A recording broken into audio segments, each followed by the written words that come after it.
Boldly redefining what architecture can be, Herzog de Meuron have embraced a concept they call no-design architecture in their latest project, Calder Gardens. But here's where it gets controversial. Instead of imposing a grand, eye-catching structure, they chose to let the space itself and the art it houses take center stage. This approach challenges traditional ideas about museum design and invites us to rethink how buildings interact with their surroundings and the art within. The Calder Gardens Art Institution, recently completed in Philadelphia, is a collaboration between the renowned architecture firm Herzog de Meuron and celebrated landscape designer Piet Oudolf. Nestled on a small, wedge-shaped plot of land sandwiched between two major cultural landmarks, the Barnes Foundation and the Franklin Institute, Calder Gardens is dedicated to celebrating the legacy of Alexander Calder, the Philadelphia-born sculptor famous for his large-scale kinetic mobiles that revolutionized 20th-century sculpture. The project is composed of two main elements: the central gallery building, crafted by Herzog de Meuron, and the surrounding gardens. Designed by Oudolf, these gardens are not just decorative. They are meadow-like landscapes that gently wrap over the building's underground galleries. The galleries themselves are partially revealed through a concrete-framed opening carved into the sloping site, along with a striking circular skylight that brings natural light deep into the subterranean spaces. What makes this design particularly intriguing is its deliberate contrast with the monumental architecture that dominates the area. Instead of competing with the grandiosity of nearby institutions, Calder Gardens opts for subtlety and integration. Jacques Herzog, co-founder of Herzog de Meuron, explained that the project was driven by a focus on space over form. This meant exploring below-ground areas to discover the true essence of the structure, rather than prioritizing an imposing external shape. Herzog, who developed much of the design during the challenging times of the COVID-19 pandemic, described the campus as a garden with a building, emphasizing the seamless blend between architecture and landscape. The idea of no-design architecture here means creating a setting that allows the artworks to shine in diverse and sometimes ambiguous spatial contexts, rather than overshadowing them with flashy architectural statements.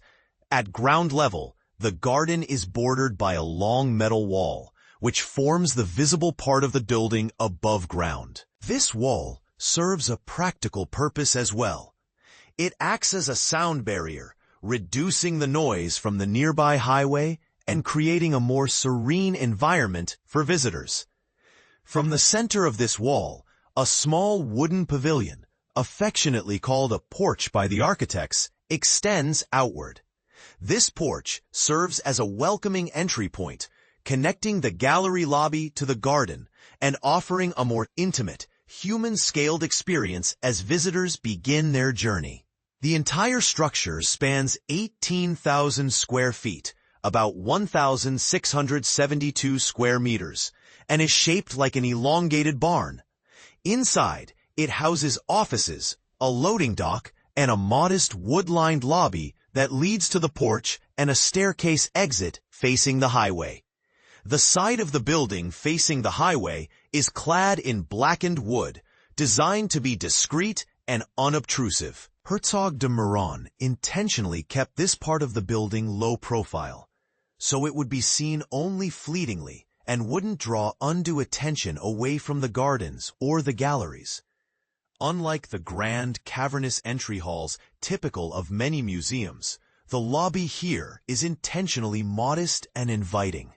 From this point, visitors descend into the underground galleries, which are divided into several rooms designed to showcase a rotating selection of Calder sculptures and related works. The interiors are framed with a mix of concrete, wood, and standard drywall, creating a balanced and neutral backdrop that highlights the art. Some galleries feature double-height ceilings to accommodate Calder's larger pieces, while others include smaller niches carved into the walls through more intimate displays. A key architectural feature is a large circular space located beneath the ground floor porch. This room is surrounded by floor-to-ceiling windows that look out onto an outdoor courtyard, which itself opens up to the gardens above. Adjacent to this main circular gallery is a smaller room topped by the skylight visible from the garden, flooding the space with natural light. From these central areas, the other galleries branch out in a variety of geometric shapes and sizes, creating a dynamic and varied visitor experience. Outside, Piet Oudolf's gardens cascade down the hillside, intersected by gently curving paths that invite exploration. The landscape is thoughtfully planted with around 250 different species of plants, arranged in a patchwork of small clusters that change with the seasons, offering visitors a rich sensory experience that complements the art inside. Calder Gardens is a world that unfolds as you walk through the door, the design team explains, highlighting the immersive quality of the space.